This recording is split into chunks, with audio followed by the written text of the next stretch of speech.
Meus irmãos, que a graça e a paz do Senhor Jesus estejam com todos vocês. Seja muito bem-vindo a mais uma aula de Escola Dominical. Hoje nós estamos aqui com a lição 5 dos juvenis e nós vamos falar sobre os evangelhos. Então o tema da nossa lição é Entendendo os Evangelhos. Meu nome é Gustavo Vasconcelos, eu sou aqui da Assembleia de Deus em Jundiaí e eu falo do estúdio do Rota 146. Antes de mais nada, eu peço que você deixe o seu like, se inscreva no canal e também deixe o seu feedback para que vejamos as suas sugestões e desse modo aprimoremos os nossos vídeos para serviço da obra de Deus. Muito bem, nós vamos falar nós vamos dar uma introdução aos evangelhos, já que nas próximas lições vamos detalhar um pouco, especificar, falar sobre o evangelho segundo Mateus, depois segundo Marcos, segundo Lucas e segundo João, e depois disso segue-se todo o corpus do Novo Testamento. Mas de qualquer forma, a nossa ênfase para este momento é uma introdução. Então nós vamos falar sobre questões literárias e alguns debates teológicos a respeito do tema. O texto base que nós temos está na carta de Paulo aos Romanos, no capítulo 1, versículo 16, que diz o seguinte: Porque não me envergonho do evangelho de Cristo, pois é o poder de Deus para a salvação de todo aquele que crê, primeiro do judeu e também do grego. Nós sabemos que a carta aos Romanos lida com temas soteriológicos, ou seja, a carta aos Romanos lida com temas concernentes à salvação. E Paulo começa falando sobre o poder do evangelho. E nós precisamos entender qual é a origem, qual é o sentido dessa palavra. Mas antes de falarmos sobre a palavra evangelho em termos etimológicos, fazer uma análise lexicográfica, semântica dessa palavra, precisamos entender o contexto. Paulo fala que neste evangelho reside o poder para salvar. Então nós percebemos que é algo fundamental no plano de Deus. Uma vez que se Deus quer salvar as pessoas e se o mecanismo pelo qual ele faz isso é o evangelho, então nós sabemos, portanto, que ele ocupa um papel vital no plano de Deus de redenção para a humanidade. Logo, o evangelho é algo que nasce de Deus, parte de Deus e vai em nossa direção e lida com a nossa condição pecaminosa em detrimento do plano divino para as nossas vidas. Nesse sentido, o evangelho alcança todas as pessoas. Veja a ênfase, ele diz primeiro do judeu e também do grego, ou seja, não existem distinções, não existe um grupo melhor ou maior, já que nós percebemos que os judeus se orgulhavam por conta disso. Eles tinham a lei, eles adoravam a Deus em espírito, ou melhor, eles adoravam a Deus da melhor forma, adoravam a Deus com seus jeitos e cumpriam a lei. Desse modo eram mais perfeitos. Mas nós percebemos Paulo falando na carta aos Gálatas que isso não servia de nada. No capítulo 13 ele diz: nós somos a circuncisão, porque nós adoramos a Deus em espírito e em verdade. E por que nós fazemos isso? Porque nós recebemos o evangelho. E este evangelho não fica acumulado a uma etnia. Também alcança o grego, também alcança o gentil, alcança os brasileiros e a todas as nações, porque ele quebra toda e qualquer estratificação social, como também barreiras de etnias. A leitura bíblica em classe está em Lucas capítulo 1, dos versículos 1 a 4. Depois nós temos o texto de João capítulo 20, versículos 26 a 31 e Romanos capítulo 15, versículos 4 até o 6. Lucas capítulo 1, versículo 1 ao 4 diz o seguinte: Visto que muitos já empreenderam uma narração coordenada dos fatos que entre nós se realizaram, conforme nos transmitiram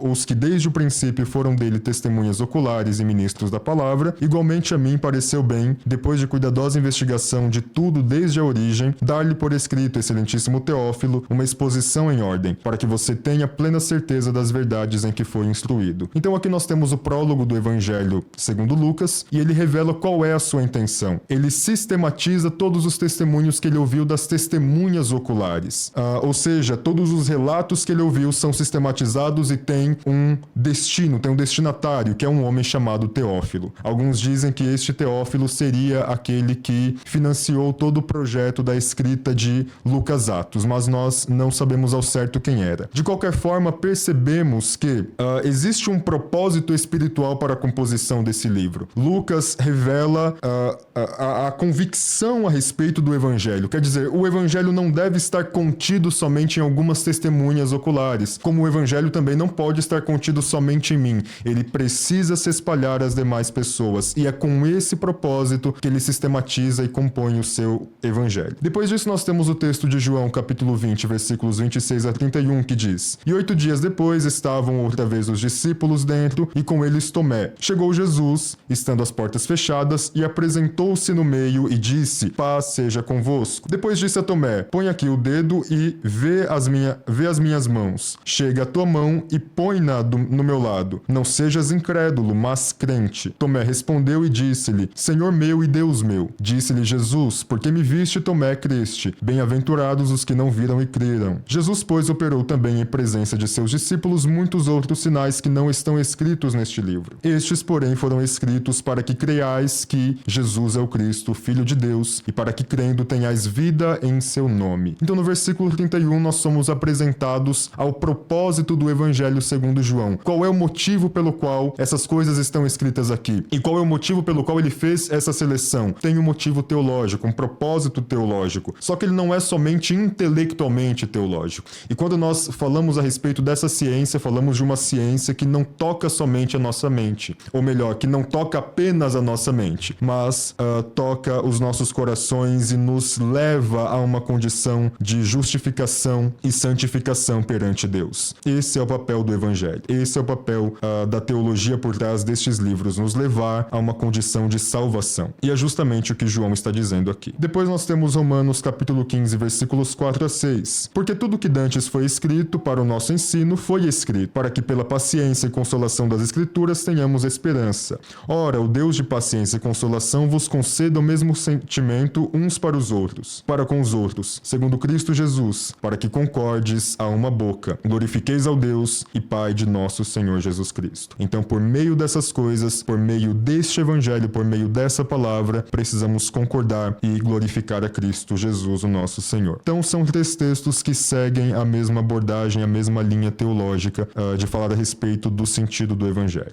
No primeiro tópico, o autor se propõe a falar sobre os evangelhos sinóticos. Mas, antes disso, precisamos compreender o que significam essas duas palavras, antes de fazer mais avanços. Nesse sentido, temos 2 palavras fundamentais: evangelho e sinótico. A palavra evangelho pode ser, numa análise não muito refinada, pode ser entendida como significando boa notícia, boa nova. Nós temos 2 palavras, na verdade. Essa palavra é composta de 2 partes. Eu, que significa bom ou boa, e angelion, que vem de angelizo, do verbo angelizo, que significa anunciar. Então, nesse sentido, nós temos uma boa notícia, uma boa nova, um bom anúncio. Só que nós não fazemos o estudo semântico de uma palavra do Novo Testamento apenas com a etimologia, ou seja, não é somente pegando 2 abordagens de um dicionário simples e aí nós colocamos apenas o seu sentido etimológico. Nós pegamos outras fontes, analisamos textos gregos, analisamos livros, tanto do grego que não é nem do dialeto do Novo Testamento, como também textos até dos livros apócrifos. Pegamos textos também de Filo de Alexandria. Então, todos os textos escritos em grego até o 1º século são importantes para a nossa compreensão. Nesse caso, podemos pegar o sentido de evangelho ou de euangelion, que é a palavra grega, no mundo helenístico. Para que ela era utilizada? Nós sabemos que no mundo helenístico havia muitas guerras. Então, os gregos iniciaram seu projeto de expansão e eles precisavam se defender. Nesse sentido, falava-se sobre euangelion quando o governo estava em paz, ou seja, quando os inimigos eram derrotados. E nesse sentido, então é que se tem uma boa nova. Na verdade, cria-se o costume de mandar mensageiros que correm a outras cidades, a outras nações ou a destinatários diferentes para falar sobre o euangelion, que são essas boas notícias. Geralmente de paz sobre uma cidade, geralmente da derrota de algum inimigo, geralmente de alguma conquista em termos políticos. Euangelion também se refere à elevação de imperadores no mundo helenístico. Então, quando o imperador era levantado ou quando um déspota caía, aí residia uma boa notícia. Mas é interessante entendermos, há um teólogo inclusive que fala sobre isso, ele diz que Evangelion carrega esse sentido de um coração acelerado, de o suor escorrendo sobre o corpo da pessoa, quer dizer, é alguém que está agitado diante daquela notícia, porque ele precisa chegar logo, ele precisa anunciar logo, e aquilo faz muito sentido para ele e também toca o seu coração. Nesse sentido, o Evangelion é algo intenso, então não poderia ter sido escolhida uma melhor palavra para falar a respeito da nossa libertação. O que é o Evangelho no final das contas? O que é essa parte literária do Novo Testamento de um ponto de vista teológico? É o anúncio oral nossa salvação, da nossa libertação. Ou melhor, é a sistematização de tudo aquilo que sabe sobre a vida daquele que trouxe a nossa salvação, aquele que nos libertou, o nosso Salvador.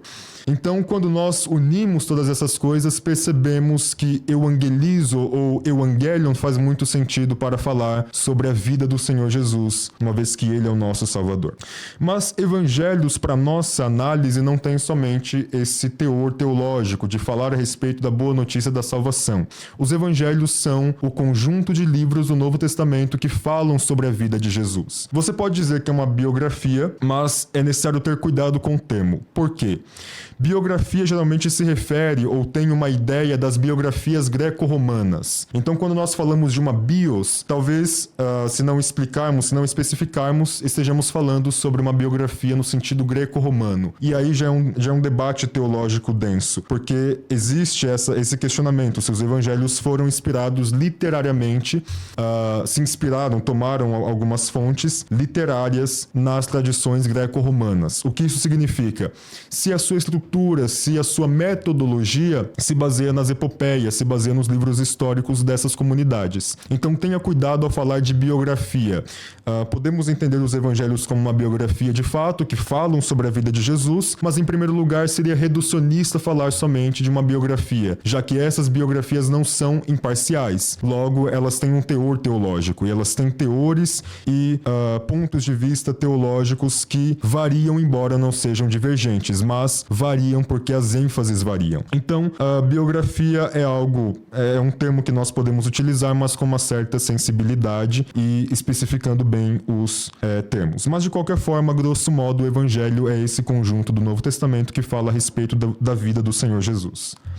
Sinóticos, nós entendemos por evangelhos sinóticos Mateus, Marcos e Lucas. João não entra nessa lista. Por que eles são sinóticos? Porque eles parecem apresentar o mesmo fluxo de pensamento. Então a metodologia deles se parece, a questão da estrutura, aquilo que eles buscam é semelhante. João já tem um fator teológico um pouco diferente, algumas estruturas um pouco diferentes, uns temas teológicos diferentes. Então ele não seria sinótico. E por que não é sinótico? Porque a palavra sinótico significa literalmente da mesma vista, a partir da mesma perspectiva.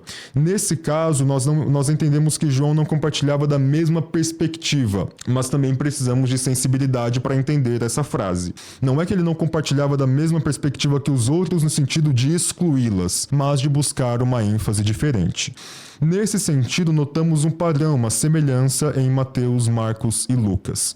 E isso nós entendemos pela ordem do pensamento, pelos milagres que são registrados, pelas parábolas, e João se diferencia deles em alguns sentidos. Ele busca algumas questões um pouco diferentes.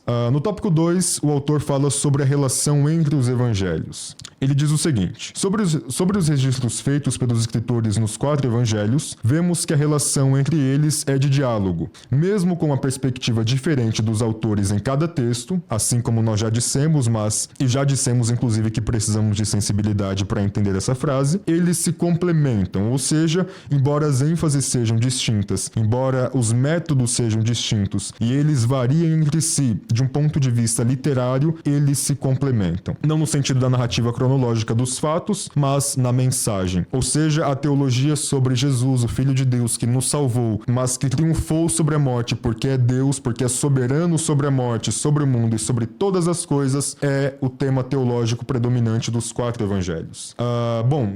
Dois exemplos simples são os relatos da tentação de Jesus e a cura da mulher que tinha um fluxo de sangue. No primeiro caso, na tentação de Jesus, Marcos escreveu: e logo o Espírito o impeliu para o deserto, e ali esteve no deserto 40 dias, tentado por Satanás, e vivia entre as feras, e os anjos o serviam. Isso está em Marcos, capítulo 1, dos versículos 12 a 13. Marcos é muito imediato, e aí o autor pergunta, bem resumido, não acha? De fato é. Marcos segue uma linha mais romana. É claro que essa frase, assim como todas as outras em teologia, em estudo literário do Novo Testamento, são debatíveis, mas existe um certo consenso acadêmico que Marcos escreve nos moldes romanos. Inclusive, nós percebemos isso pela repetição da palavra eutús no grego, que seria a tradução dessa palavra, grosso modo, é imediatamente. E logo Jesus saiu de tal lugar e foi para tal lugar, e imediatamente ele curou uma pessoa, e imediatamente ele se mudou da região que ele estava, então você percebe um Jesus Jesus que imediatamente, que faz as coisas imediatamente. Então existe esse fluxo muito rápido no Evangelho segundo Marcos. E aí alguns teólogos inclusive dizem que ele capta bem esse tema do Evangelho, do coração acelerado, do mensageiro que corre para levar a notícia logo. E eles associam isso inclusive com o prólogo de Marcos, que ele fala: esse é o Evangelho do Senhor Jesus, eu quero apresentar o Evangelho a respeito de Cristo. E aí eles entendem essa ligação com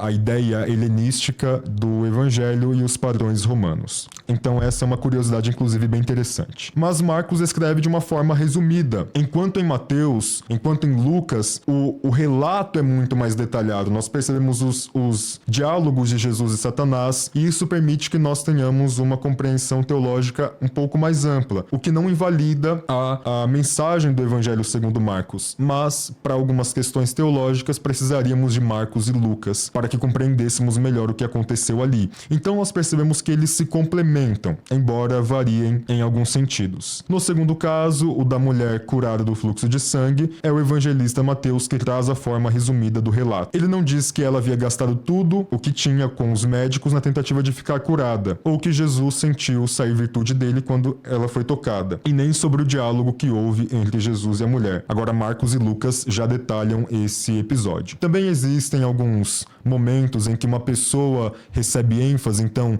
por exemplo, em alguns textos fala sobre uma pessoa só, e em outros nós percebemos que está falando sobre o mesmo evento, mas inclui mais personagens. E aí os críticos dizem: olha, mas em tal texto está falando só de uma pessoa, e no outro está falando de mais de uma pessoa. Então como que a gente articula isso? Então significa que a Bíblia não tem razão, não tem tanta razão assim, porque ela varia naquilo que ela diz. E a resposta que nós damos a isso é: onde cabem duas pessoas, evidentemente cabe uma pessoa. Então isso não invalida o Novo Testamento, nem a sua origem, tampouco a sua integridade. Mas nós percebemos que eles deram ênfase àquilo que entendiam por apropriado aos seus fins teológicos. No terceiro tópico ele fala sobre aspectos gerais dos evangelhos sinóticos. Então, em primeiro lugar, nós temos Mateus, temos 28 capítulos em Mateus.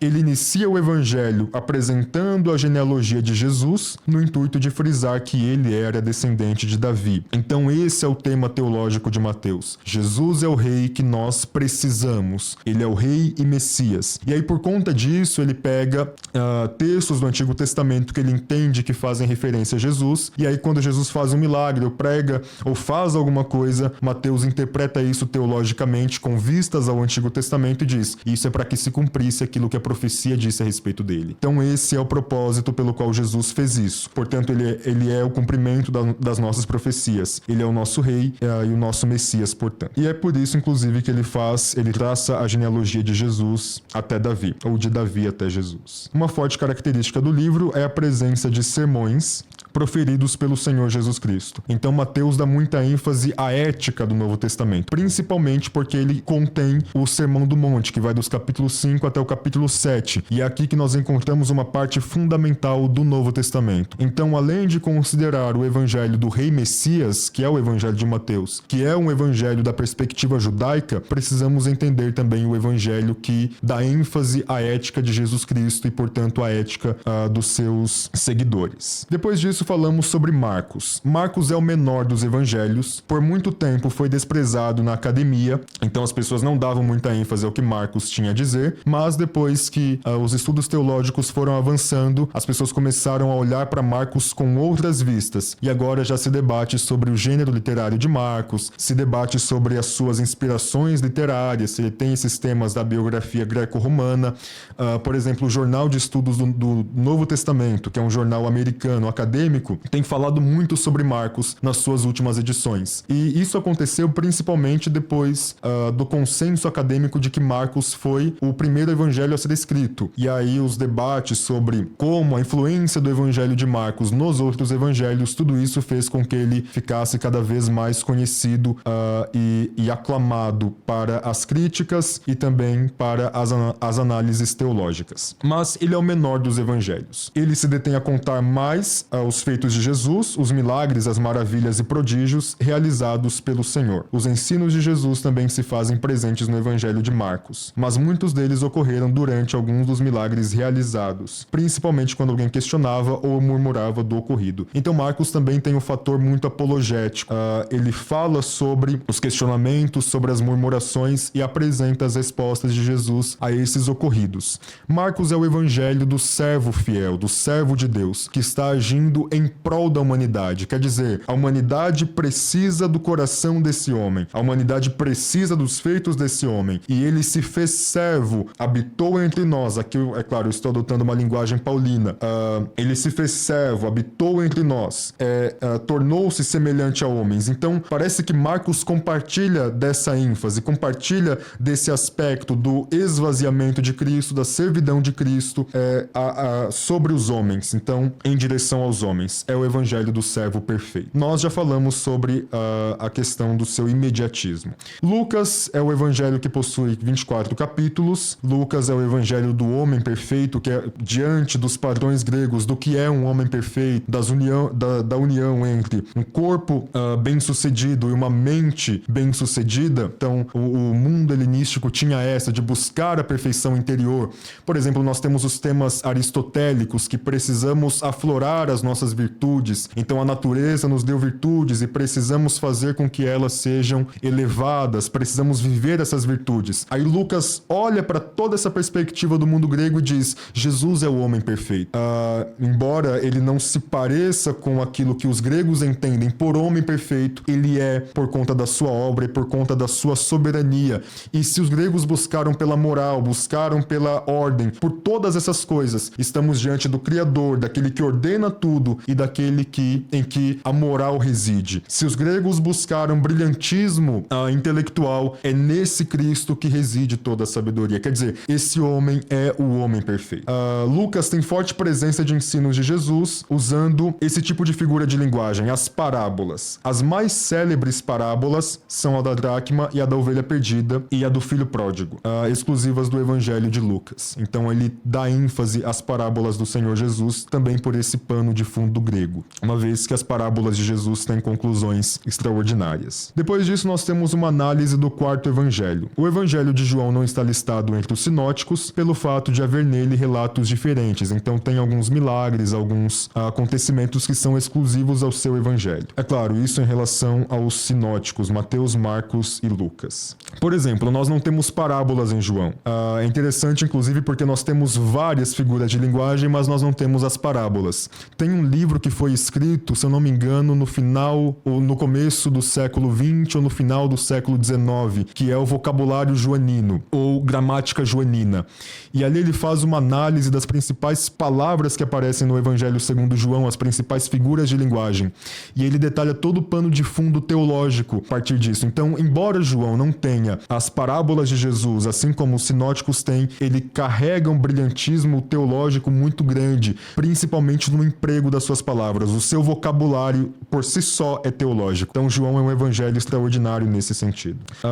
Já na introdução, nós somos apresentados a uma cristologia fundamental, somos apresentados à divindade de Cristo e a sua encarnação e ao seu propósito redentor. Então, João, ele caminha por essas vias de apresentar o Cristo que é verdadeiramente Deus, que é verdadeiramente homem, que sofreu aquilo que os homens sofrem e que morreu, mas apresenta também o Cristo que fez milagres para que as pessoas crescem nessas coisas e encontrassem a Cristo em todas as suas facetas. Quer dizer, não encontrassem somente o Cristo perfeito, somente a divindade de Cristo, mas a sua encarnação e o seu compartilhamento das dores, das nossas dores e do seu amor para nos salvar. Então, João, ele caminha por essa via. Queridos, eu espero que tenha ajudado você na sua aula. Desejo que Deus o abençoe em Cristo Jesus. A minha oração é para que você seja frutífero e para que os seus alunos frutifiquem para a glória do nosso Deus. Que Deus os abençoe em Cristo Jesus. Até a próxima.